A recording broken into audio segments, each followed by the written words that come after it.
Good morning, children. Welcome back to this beautiful platform of Anand Prakash Educational Academy.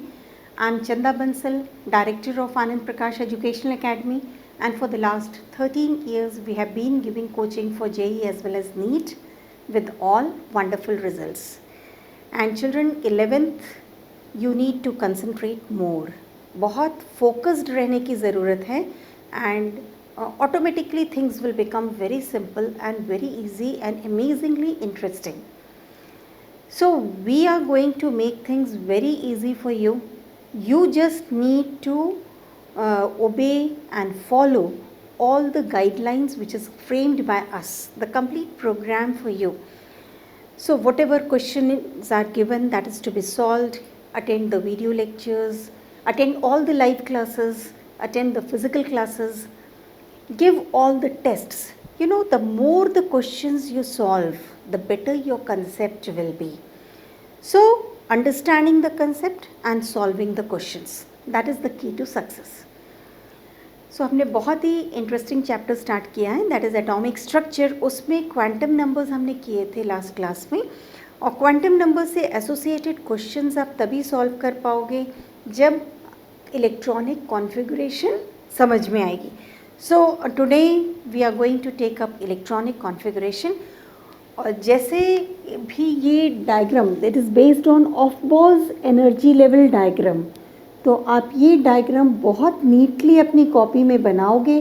This is a base for number of things. तो ये diagram as it is आप बनाओगे 4S 4P 4D 4F. अब आपको SPDF पता है क्या होता है.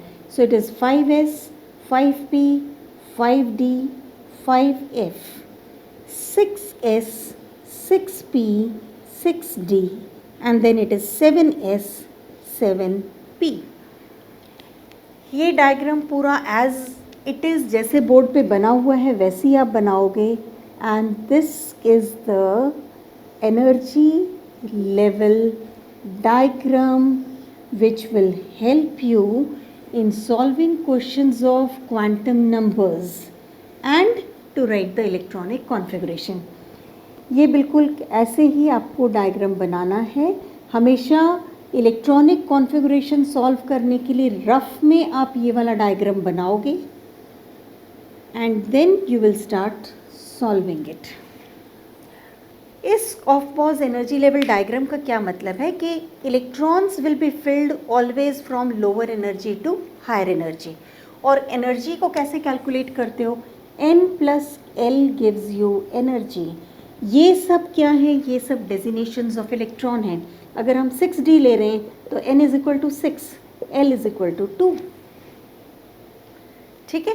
इसमें आपको एक चीज़ जो याद रखनी है, L अगर 0 1 2 3 है, 0 का मतलब क्या हुआ S, 1 का मतलब क्या हुआ P, 2 का मतलब हुआ D, 3 का मतलब हुआ F.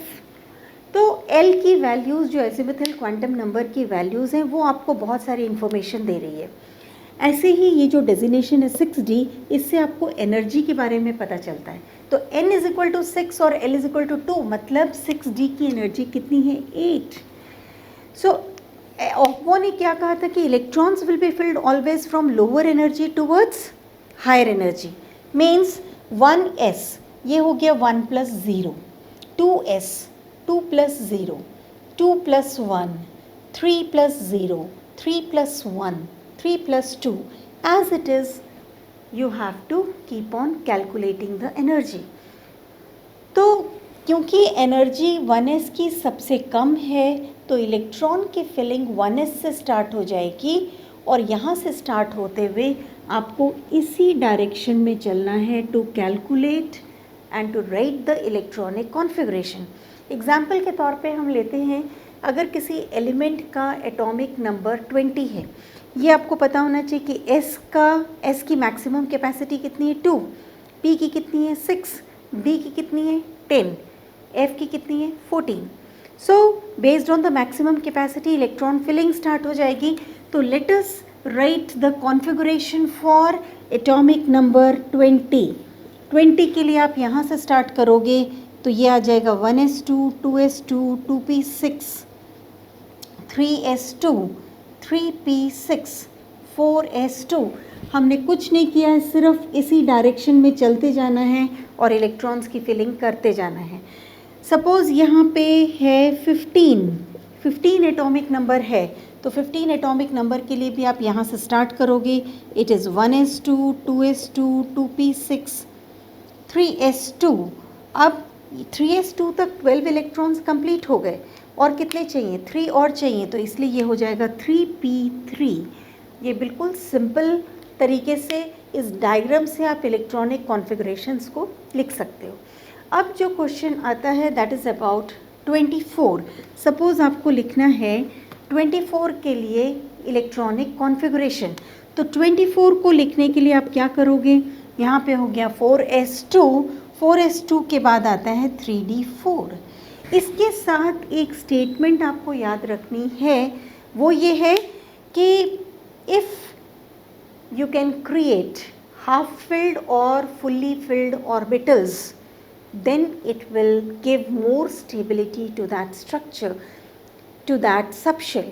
Means वो stability आपको कैसे मिल रही है, 4s2 का half filled क्या हो जाएगा 4s1, तो या तो 4s2 होगा या 4s1 होगा, तो stability बहुत होगी।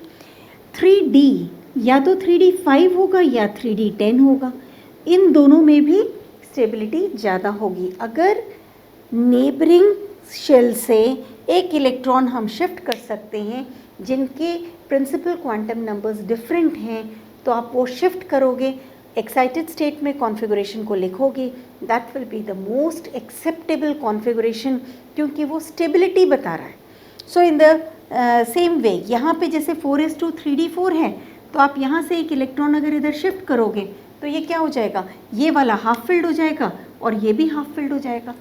तो ये ग्राउंड स्टेट कॉन्फ़िगरेशन से हम ला सकते हैं एक्साइटेड स्टेट कॉन्फ़िगरेशन जो ज़्यादा स्टेबल होगा। सो इसलिए ये क्रोमियम के लिए आती है 24। तो इसका एग्जैक्ट कॉन्फ़िगरेशन आप क्या लिखोगे, यहाँ से ये सारी चीज़ें लिखोगे, इसके साथ लिखोगे 4s1 3d5। तो ये कॉन्फ़िगरेशन सिंपल फॉर्म में एक्साइटेड स्टेट में आप लिख सकते हो। नेक्स्ट जो इसमें करना होता है दैट इज से 29 के लिए सपोज़ आपको लिखना है। 29 के लिए जब आप लिखोगे तो क्या होगा, 4s2 यहाँ पे आएगा 4s2 और 3d9। फिर से आप देख रहे हो कि प्रिंसिपल क्वांटम नंबर की वैल्यू चेंज्ड है एंड यहाँ पे ये तो फुल्ली फिल्ड है, लेकिन अगर इसको एक इलेक्ट्रॉन मिल जाएगा तो ये ज़्यादा स्टेबल हो जाएगा, फुल्ली फिल्ड हो जाएगा तो बहुत स्टेबल हो जाएगा। अगर ये स्टेबल हो रहा है तो इसको आप किस तरह से लिखोगे, यहाँ से एक इलेक्ट्रॉन शिफ्ट हुआ और इसकी कॉन्फ़िगरेशन हो गई 4s1 3d10। तो ये configuration fully filled and half filled ज़्यादा स्टेबल कॉन्फ़िगरेशन है। इसको आप ऑर्बिटल फॉर्म में रिप्रेजेंट करके then you can start solving the questions. एक हम बहुत अच्छा क्वेश्चन करेंगे क्वांटम नंबर से रिलेटेड।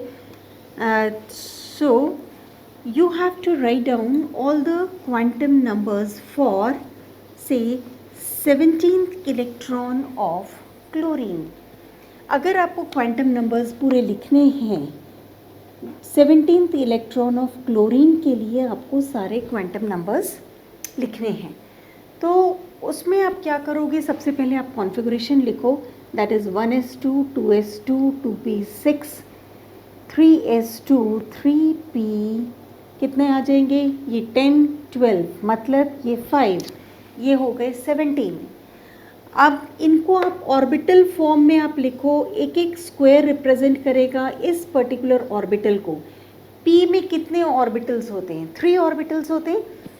सो 3 ऑर्बिटल्स को आप रिप्रेजेंट करोगे यहाँ पे इस तरह से। सो ये हो गया 2p, ये हो गया 2s, ये हो गया 1s, और यहाँ पे आया 3s और यहाँ पे आया 3p, राइट। सब में इलेक्ट्रॉन्स आप प्लेस करते जाओ, ये 1s2 हो गया, ये 2s2 हो गया, 2p6। जब ऑर्बिटल सेम एनर्जी लेवल में हैं तो सभी ऑर्बिटल्स में आप एक एक इलेक्ट्रॉन दोगे और उसके बाद उनकी पेयरिंग होती है। So that means this is the second, this is the pairing, यहाँ पे 3s हो गया। अब 3p5 मीन्स ये वाला कॉन्फ़िगरेशन हो गया 3p5, ठीक है।